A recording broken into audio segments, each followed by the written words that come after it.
Thanks for checking out Scotty's Hobbies. Today we're going to be performing a preventative maintenance on this 2007 Honda Accord, and that's going to be replacing the cabin air filter. To do the cabin air filter on this vehicle, it is super simple. It takes about 5 minutes to get the job done, probably even faster on the second one. But to do so, you don't need any tools other than the knowledge that you're going to gain from this video right here. Make sure you stay tuned, like, subscribe, and share while you're watching. To get this cabin air filter out, open your glove box. Right here on the passenger side, on the pretty much by the inner door, you're going to have your shock. Just go ahead and unclip that. This one pushes down or towards the firewall, and it popped right off. Now you're going to have two ears, an ear on each side of the glove box himself. You're going to push both of those in at the same time. I'm going to do it one at a time, but it's easier if you do both at the same time and let the glove box fall. Make sure you have control of the glove box so when it falls down, it does not break any of the hinge on the bottom. Here's the door for your cabin air filter right here. When you remove it, or before you remove it, make sure you take note of the location or direction of the airflow. As you can see right here, you have some arrows pointing down, and that's showing you that the air is flowing into the cabin in that direction.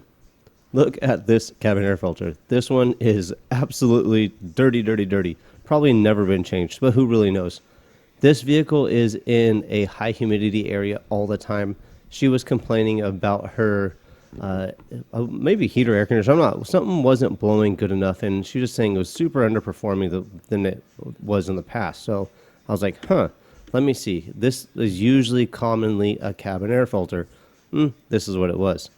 So when you go buy these, there's many variations. You have a basic filter, some charcoal filters, some with added scents, but always make sure you get this done.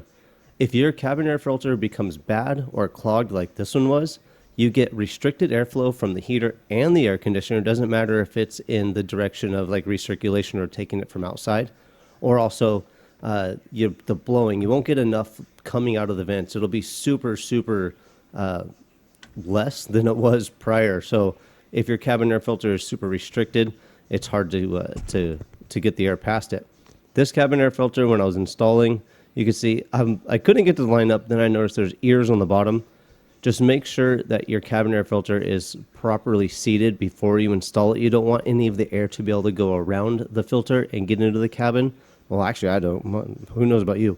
But make sure you get a nice, perfect seal.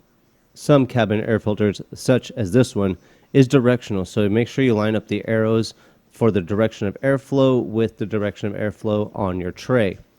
Before installing it into the dash, just make sure everything is nice and flush. It lays evenly on the tray and it slides in really easy. If you have any problems, you probably don't have something lined up.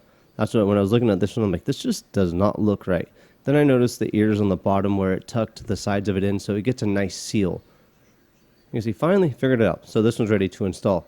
Make sure you install it in the right direction so it gets the proper filtration.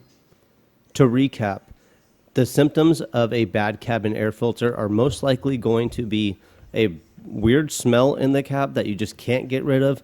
And another one that's a huge sign is that you have restricted airflow in the HVAC system. So those are the two biggest signs that your cabin air filter are bad.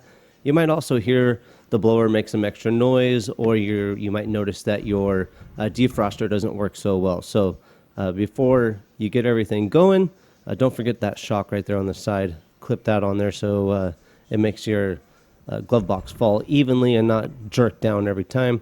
You see, it's just a little clip. All you need is your fingers and some knowledge, and this thing's real easy. Thanks for watching. Like, subscribe, and share. Tell everybody about me, please. And I'll see you on the next hopefully helpful video.